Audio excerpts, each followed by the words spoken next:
갈라디아서 1장. 사람들에게서 난 것도 아니요 사람으로 인해 된 것도 아니요 오직 예수 그리스도와 그분을 죽은 사람들 가운데서 살리신 하나님 아버지로 인해 사도가 된 나 바울과 나와 함께 있는 모든 형제들이 갈라디아에 있는 교회들에게 편지를 씁니다.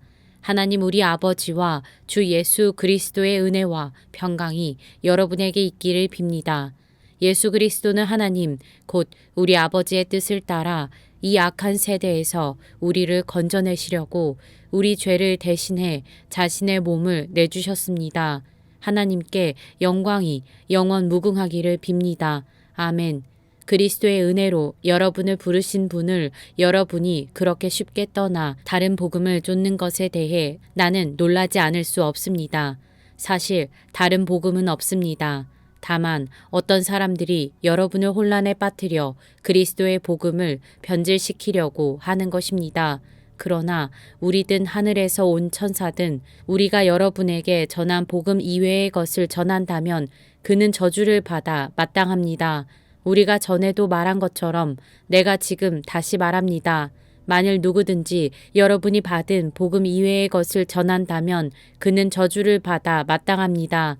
내가 지금 사람들을 좋게 하려고 합니까? 아니면 하나님을 좋게 하려고 합니까? 또는 내가 사람들에게 기쁨을 구하려고 애씁니까? 만일 내가 아직도 사람들에게 기쁨을 구하려고 애쓴다면 나는 그리스도의 종이 아닙니다. 형제들이여, 내가 전한 복음은 사람을 따라 된 것이 아니라는 것을 여러분에게 알려드리겠습니다. 그 복음은 내가 사람에게 받은 것도 배운 것도 아닙니다. 그것은 오직 예수 그리스도의 계시를 통해 받은 것입니다. 내가 전에 유대교회에 있을 때 한 행위에 관해 여러분이 이미 들었을 것입니다. 나는 하나님의 교회를 몹시 핍박했고 파괴하려고 했습니다. 나는 내 동족 가운데 나와 나이가 같은 또래의 많은 사람들보다 유대교를 믿는 데 앞장섰으며 내 조상들의 전통에 대해서도 매우 열성적이었습니다. 그러나 어머니의 태에서부터 나를 따로 세우시고 은혜로 나를 부르신 하나님께서 하나님의 아들을 이방 사람들에게 전하게 하시려고 하나님의 아들을 내 안에 나타내 보이셨습니다. 그때 나는 사람들과 의논하지도 않았고 나보다 먼저 사도가 된 사람들을 만나려고 예루살렘으로 올라가지도 않았습니다. 나는 곧장 아라비아로 갔다가 다시 다메섹으로 되돌아갔습니다. 3년 뒤 나는 게바를 만나려고 예루살렘으로 올라가서 그와 함께 15일을 지냈습니다.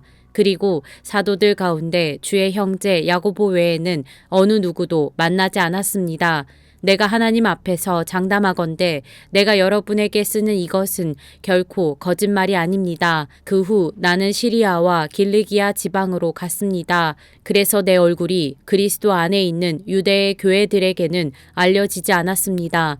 다만 그들은 전에 우리를 핍박하던 사람이 지금은 전에 그가 파괴하려고 하던 그 믿음을 전하고 있다 하는 소문을 듣고 나로 인해 하나님께 영광을 돌렸습니다. 갈라디아서 2장. 그 후 14년이 지나서 나는 바나바와 함께 디도를 데리고 다시 예루살렘으로 올라갔습니다. 내가 예루살렘으로 올라간 것은 하나님의 계시를 따른 것으로 나는 이방 사람들에게 전파하는 복음을 그들에게도 제시했습니다. 다만 유명하다 하는 사람들에게는 개별적으로 복음을 제시했는데 이는 내가 다름질하고 있는 것이나 다름질한 것이 헛되지 않게 하기 위함이었습니다. 나와 함께 있는 디도는 그리스 사람이었지만 억지로 할례를 받도록 강요하지 않았습니다. 그 이유는 몰래 들어온 거짓 형제들 때문입니다. 그들은 우리를 종으로 삼고자 그리스도 예수 안에서 우리가 가지고 있는 자유를 엿보려고 몰래 들어온 사람들입니다. 그러나 우리는 그들에게 잠시도 굴복하지 않았습니다. 이는 복음의 진리가 여러분에게 머물러 있도록 하기 위함입니다. 그 유명하다는 사람들 가운데 어느 누구도 그러한 사람들이 누구든 간에 내게는 상관이 없습니다. 하나님은 사람을 외모로 취하지 않으십니다. 그 유명하다는 사람들은 내게 아무것도 보태준 것이 없습니다. 오히려 그들은 베드로가 할례 받은 사람에게 복음 전하는 일을 맡은 것처럼 내가 할례 받지 않은 사람에게 복음 전하는 일을 맡은 것을 알았습니다. 베드로가 할례 받은 사람의 사도가 되도록 역사하신 분이 내게도 역사하셔서 이방 사람의 사도가 되게 하셨기 때문입니다. 기둥같이 여김받는 야고보와 게바와 요한은 하나님께서 내게 주신 은혜를 인정하고 나와 바나바에게 교제의 악수를 청했습니다.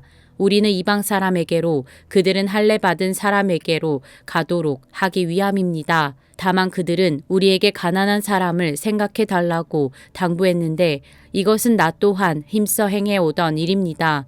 그러나 게바가 안디옥에 왔을 때 그에게 책망할 일이 있어서 얼굴을 마주 대하고 그를 책망했습니다. 게바는 야고보가 보낸 몇몇 사람들이 오기 전에 이방 사람들과 함께 음식을 먹고 있었습니다. 그러나 그들이 오자 그는 할례 받은 사람들을 두려워해 슬그머니 그 자리를 떠났습니다. 그러자 다른 유대 사람들도 게바와 함께 위선을 행했고 바나바까지도 그들의 위선에 휩쓸렸습니다. 나는 그들이 복음의 진리대로 바르게 행하지 않는 것을 보고 모든 사람 앞에서 게바에게 이렇게 말했습니다. 당신은 유대 사람으로서 유대 사람처럼 살지 않고 이방 사람처럼 살면서 어떻게 이방 사람에게 유대 사람처럼 살라고 강요합니까? 우리는 본래 유대 사람이요 이방 죄인들이 아닙니다. 그러나 사람이 의롭다고 인정받는 것이 율법의 행위로서가 아니라 예수 그리스도를 믿음으로 되는 것을 알기에 우리도 그리스도 예수를 믿었습니다. 이는 우리가 율법의 행위로가 아니라 그리스도를 믿음으로써 의롭다고 인정받으려는 것입니다. 율법의 행위로는 어떤 육체도 의롭다고 인정받을 수 없기 때문입니다. 그러나 우리가 그리스도 안에서 의롭다고 인정받으려 하다 우리 자신이 죄인으로 드러난다면 그리스도께서 죄를 짓게 하시는 분입니까? 결코 그럴 수 없습니다. 만일 내가 허물어 버린 것을 다시 세우려 한다면 나 스스로 율법을 어기는 사람임을 증명하는 것입니다. 나는 율법으로 인해 율법에 대해 죽었습니다. 이는 내가 하나님께 대해 살고자 함입니다. 나는 그리스도와 함께 십자가에 못 박혔습니다. 그러므로 이제 더 이상 내가 사는 것이 아니라 내 안에 그리스도께서 사시는 것입니다. 지금 내가 육체 안에 사는 것은 나를 사랑하셔서 나를 위해 자신의 몸을 내주신 하나님의 아들을 믿는 믿음으로 사는 것입니다. 나는 하나님의 은혜를 헛되게 하지 않습니다. 만일 의롭다고 인정받는 것이 율법으로 말미암는다면 그리스도께서 헛되이 죽으신 것입니다. 갈라디아서 3장. 오 어리석은 갈라디아 사람들이여, 예수 그리스도께서 십자가에 못 박히신 것이 여러분의 눈앞에 분명히 드러나 있는데 누가 여러분을 미혹했습니까? 여러분에게 한 가지만 묻고 싶습니다. 여러분은 율법의 행위로 성령을 받았습니까? 아니면 복음을 듣고 믿음으로 성령을 받았습니까? 여러분은 그렇게도 어리석단 말입니까? 성령으로 시작했다가 이제 와서 육체로 마치려고 합니까? 여러분은 그렇게 많은 고난을 헛되이 경험했단 말입니까? 정말 헛된 일이었습니까? 하나님께서 여러분에게 성령을 주시고 여러분 가운데서 능력을 행하시는 것이 여러분이 율법을 행하기 때문입니까? 아니면 복음을 듣고 믿기 때문입니까? 이와 같이 아브라함도 그가 하나님을 믿었더니 이것이 하나님께 의로 여겨졌다라고 했습니다. 그러므로 여러분은 믿음에서 난 사람들이 바로 아브라함의 자손임을 아십시오. 성경은 하나님께서 믿음으로 인해 이방 사람을 의롭다고 인정하신 것을 미리 알고 먼저 아브라함에게 복음을 선포했습니다.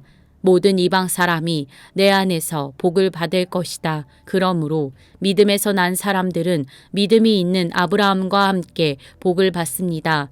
율법의 행위에 근거해 사는 사람들은 모두 저주 아래 있습니다. 기록되기를 율법책에 기록된 모든 것을 항상 지켜 행하지 않는 사람은 다 저주를 받는다라고 했기 때문입니다. 하나님 앞에서는 어느 누구도 율법으로 의롭다고 인정받지 못하는 것이 분명합니다. 의인은 믿음으로 살리라 라고 했기 때문입니다. 율법은 믿음에서 난 것이 아닙니다. 오히려 율법을 행하는 사람은 율법 안에서 살리라 라고 했습니다. 그리스도께서 우리를 위해 저주를 받으시고 율법의 저주에서 우리를 구속해 주셨습니다. 기록되기를 나무에 달린 사람마다 저주를 받았다라고 했기 때문입니다. 이는 아브라함의 복이 그리스도 예수 안에서 이방 사람에게 미치게 하고 우리도 믿음으로 성령의 약속을 받게 하기 위함입니다. 형제들이여, 내가 사람의 예를 들어 말합니다. 사람의 언약이라도 한번 맺은 후에는 아무도 그것을 무효로 하거나 덧붙일 수 없습니다.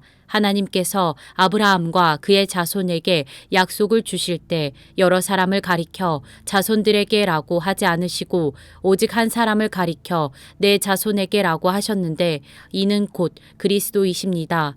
내가 말하고자 하는 것은 이것입니다. 430년 후에 생긴 율법이 하나님에 의해 미리 정해진 언약을 무효화해 그 약속을 취소할 수 없다는 것입니다. 만일 유업이 율법에서 난 것이라면 그것은 더 이상 약속에서 난 것이 아닙니다. 하나님께서는 은혜로 약속을 통해 아브라함에게 유업을 주셨습니다. 그러면 율법은 무엇입니까? 율법은 약속된 자손이 오시기까지 죄 때문에 더한 것입니다. 이 율법은 천사들을 통해 한 중보자의 손으로 주어졌습니다. 그 중보자는 한 편만을 위한 중보자가 아닙니다. 그러나 하나님은 한 분이십니다. 그러면 율법이 하나님의 약속과 상반되는 것입니까? 결코 그럴 수 없습니다. 만일 율법이 생명을 줄 수 있는 것으로 주어졌다면 분명히 의는 율법에서 났을 것입니다. 그러나 성경은 모든 것을 죄 아래 가두었습니다. 이는 믿는 사람들에게 예수 그리스도를 믿는 믿음에 근거한 약속을 주시기 위함입니다. 믿음이 오기 전에는 우리가 율법 아래 매여 장차 계시될 믿음의 때까지 갇혀 있었습니다. 그래서 율법은 그리스도의 때까지 우리를 인도하는 선생이 됐습니다. 이는 우리로 하여금 믿음으로 의롭다고 인정받게 하려는 것입니다. 그러나 이제는 믿음이 왔으므로 우리는 더 이상 율법이라는 선생 아래 있지 않습니다. 여러분은 모두 그리스도 예수 안에서 믿음으로 하나님의 아들들이 됐습니다. 그리스도와 합해 세례를 받은 사람은 모두 그리스도로 옷 입었기 때문입니다. 유대 사람도 없고 그리스 사람도 없고 종도 없고 자유인도 없고 남자도 없고 여자도 없습니다. 여러분 모두는 그리스도 예수 안에서 하나이기 때문입니다. 만일 여러분이 그리스도께 속한 사람이면 여러분은 아브라함의 자손이요 약속을 따른 상속자입니다.